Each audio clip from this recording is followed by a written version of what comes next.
Advocates of new rules to govern HOAs are nervously waiting to see what the governor will do.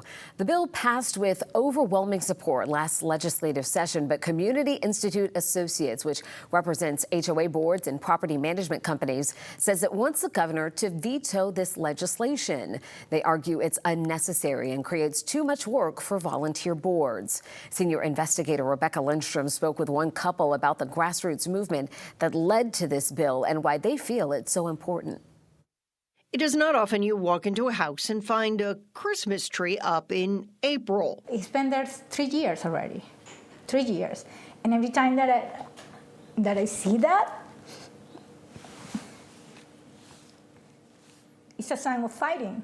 There was no tree the first time I met Jessica Navis and her husband David Bazzone in 2023 as they introduced me to the homeowners who felt harassed by their HOA. We're not going to stand for this. But later that year when the tree went up, Jessica asked to keep it there, a symbol of hope, a safe space amid threatening letters and armed trespassers as they battled to overturn their HOA board. It's the Wild West right now. Before moving to statewide reform at the Capitol. I told him I'm not going to stop now. I need to take time off. I reduce hours from my work. For years, they attended legislative study committees, spoke at hearings, and lobbied lawmakers during the session to pass HOA reforms.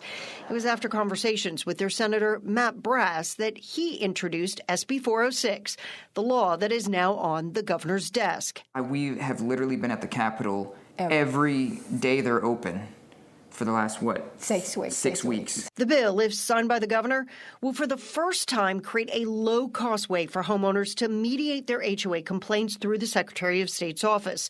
The law limits foreclosures to unpaid dues, and an association must apply any payment made to the community's dues before fines. Normal people, when they look at it, they get frustrated. For years, 11 Alive has sorted through the ledgers where HOAs have done the exact opposite, to take away someone's voting rights or threaten to foreclose on a property sooner. For years, we've been doing the shake your fist at the Capitol approach. We need to talk to our lawmaker. And we, with a fine-tooth comb, are going through every single line of this language that's going to determine our son's future. Well, we see the exasperated lawmakers celebrate the end of every legislative session. Often the citizens behind them go unnoticed.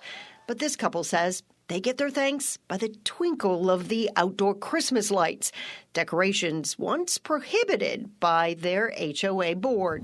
This couple isn't against HOAs. In fact, David serves on their board. They know it can be a tireless job, just like advocating for this bill. But ask if it was worth it. Oh, Yes. Yes. Yes. It was. In Newnham, Rebecca Lindstrom, 11 Alive Investigates. 11 Alive did reach out to Community Associates Institutes for an interview. The organization declined to comment. As always, if you have a tip for Rebecca or our Investigates team, you can reach out by calling us at the number here on your screen, 404-873-9111. You can also send us an email to investigates@11alive.com.